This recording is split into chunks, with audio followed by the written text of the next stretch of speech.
It is always sad when a well-known game studio shuts down, not only because it sucks knowing that a whole lot of people got laid off, but also because a whole bunch of games will never get the chance to be made now. When it comes to Telltale games, for instance, sure, they may not have had a perfect track record, but when it came to stuff like Tales from the Borderlands, Batman, and The Wolf Among Us, I really love these games and would have liked to see more, especially The Wolf Among Us, which I would consider my favorite out of Telltale's catalog.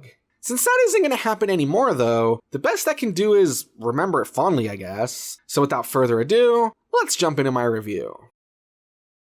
Based on Bill Willingham's Fables comic book series, The Wolf Among Us is an episodic, interactive, fantasy mystery graphic adventure video game, that's a mouthful, developed by Telltale Games and originally released between 2013 and 2014. Set in a world where creatures of myth, legend, and folklore are indeed real, but have long since fled their magical homelands to modern-day Manhattan, players take control of Bigby Wolf, aka the Big Bad Wolf, from fairy tales such as Little Red Riding Hood, The Three Little Pigs, and Peter and the Wolf. Currently in a human form and employed as Fabletown's sheriff due to his incredible detective skills and fighting prowess, it is his job, and by extension the player's job, to keep the residents of Fabletown safe from the human world, as well as each other. Though the job has never exactly been easy before, Sheriff Bigby's job gets a whole lot more difficult when a girl he had just befriended turns up dead, and the investigation seems to point at something much bigger going on in Fabletown.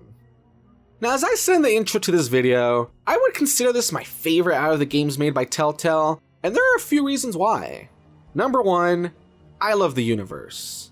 Whether it is the Big Bad Wolf as your chain-smoking, 5 o'clock shadow-having investigator, Tweedledum and Tweedledee as thugs for hire, or Georgie Porgy as a pimp and owner of his own strip club, not only is seeing how beloved fictional characters are adapting to modern city life really interesting, but seeing how they fit into the whole murder mystery thing as well. While this could have easily been a disaster with characters being reimagined in super weird ways for no reason, I feel like the way the characters are portrayed is done quite well, with their personalities feeling realistic, so to speak.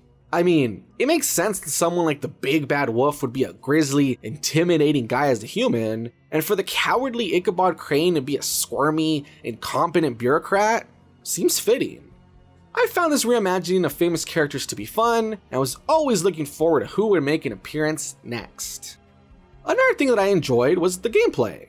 While other Telltale games can feel kind of awkward, with such a big emphasis on analyzing items feeling a bit out of place, here it feels fitting, since a big part of the game is doing detective work and investigating everything.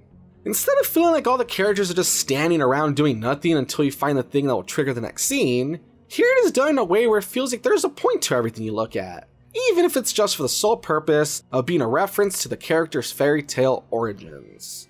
Not only that, but the dialogue trees feel right at home when questioning characters, and the occasional choices on whether to play good cop and sympathize with others, or play bad cop and rough people up, adds a surprising amount of agency that not even a game like LA Noire provided. Finally, I just want to add that I enjoyed how well done the whole story is. I mean, not to compare apples to oranges, but putting this up against something like The Walking Dead: A New Frontier really makes you appreciate the work. While The Walking Dead: A New Frontier has a whole lot of issues like unlikable characters who do tremendously idiotic things, stupid writing, and choices that sometimes end up making you feel like they were all for nothing, I would argue that The Wolf Among Us has none of these problems. Whether it is the mystery of what exactly is going on in Fabletown keeping you guessing, the choices you make feeling like they actually make a difference since you can miss out on things that require multiple playthroughs, or how cool the story escalates when it comes to showing Bigby's true power, everything is done in a way that feels satisfying.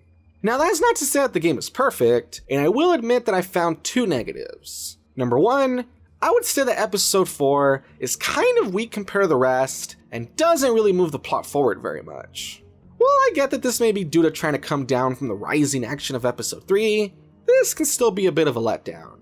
Number 2, the game can be quite janky when loading in the beginning of new episodes and showing recaps of previous ones. While this is common due to Telltale's outdated engine and isn't exactly a huge deal most of the time, I do remember an occasion where my game actually crashed and I had to restart it.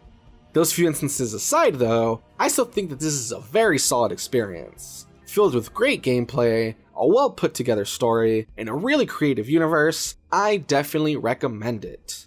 Out now for a whole bunch of consoles, Mac, PC, and even Android and iOS, why not give it a try?